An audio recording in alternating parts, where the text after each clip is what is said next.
शिव जी का क्रोध। महर्षि भृंगु शिव जी के मानस पुत्र थे। उनकी पत्नी का नाम ख्याति था, जो दक्ष की पुत्री थी। महर्षि भृंगु सप्तऋषि मंडल के एक ऋषि हैं। सावन और भद्र पक्ष में वे भगवान सूर्य के रथ पर सवार रहते हैं। एक बार की बात है, सरस्वती नदी के तट पर ऋषि मुनि एकत्रित होकर इस विषय पर चर्चा कर रहे थे कि ब्रह्मा जी और शिव जी और विष्णु भगवान में सबसे बड़े और श्रेष्ठ कौन है। इसका कोई निष्कर्ष न निकला। यह देखकर उन्होंने त्रिदेवों की परीक्षा लेने का निर्णय किया और ब्रह्मा जी के मानस पुत्र महर्षि भृंगु को इस कार्य के लिए नियुक्त किया। महर्षि भृंगु सर्वप्रथम ब्रह्मा जी के पास गए और उन्होंने ना तो प्रणाम किया और ना ही उनकी स्तुति की। यह देखकर ब्रह्मा जी को अत्यंत ही क्रोध आ गया। वह क्रोधित हो गए।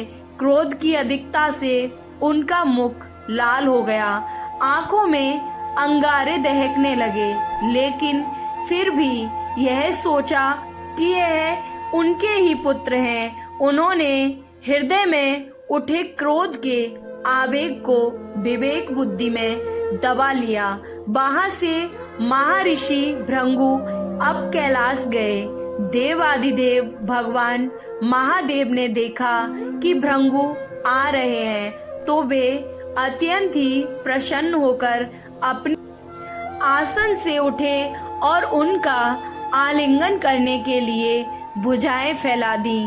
किंतु उनकी परीक्षा लेने के लिए भृंगु मुनि उनका आलिंगन अस्वीकार करते हुए बोले, महादेव, आप सदा वेदों और धर्म की मर्यादा का उल्लंघन करते हैं। दुष्टों और पापियों को आप जो वरदान देते हैं उनसे सृष्टि पर भयंकर संकट आ जाता है। इसलिए मैं आपका आलिंगन कदापि नहीं करूंगा।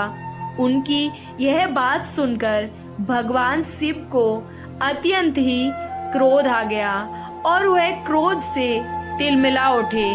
उन्होंने जैसे ही त्रिशूल उठाकर उन्हें मारना चाहा, वैसे ही भगवती सती ने बहुत अनुनय विनय करके भगवान शिव को किसी तरह से शांत किया।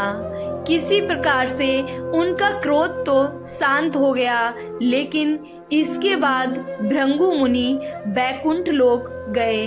उस समय भगवान श्री विष्णु देवी लक्ष्मी की गोद में सिर रखकर लेटे थे। भृंगु ने जाते ही उनके वक्ष पर एक तेज लात मारी।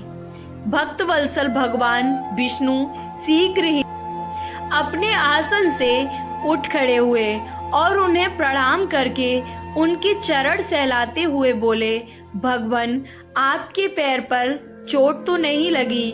कृपया इस आसन पर विश्राम कीजिए। भगवान, मुझे आपके शुभ आगमन का ज्ञान न था, इसलिए मैं आपका स्वागत नहीं कर सका।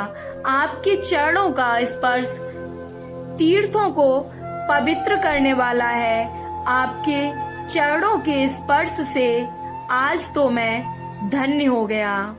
और भृंगु को भगवान विष्णु का यह प्रेम व्यवहार देखकर महर्षि भृंगु की आंखों से आंसू निकल आए और उसके बाद वे ऋषि मुनियों के पास लौट आए और ब्रह्मा जी, शिव जी और श्री हरि विष्णु के यहाँ के सभी अनुभव विस्तार से कहकर बताया।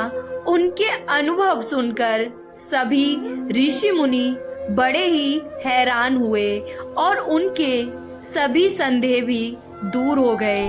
तभी से वे भगवान विष्णु को श्रेष्ठ मानकर उनकी पूजा अर्चना करने लगे।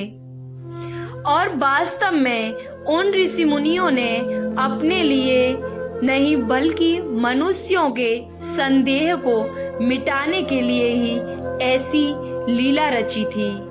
ये शिव कथा आपको कैसी लगी कमेंट बॉक्स में जरूर बताएं, और अगर अच्छी लगी तो कमेंट बॉक्स में ओम नमः शिवाय जरूर लिखें। वीडियो को लाइक और चैनल को सब्सक्राइब करना ना भूलें।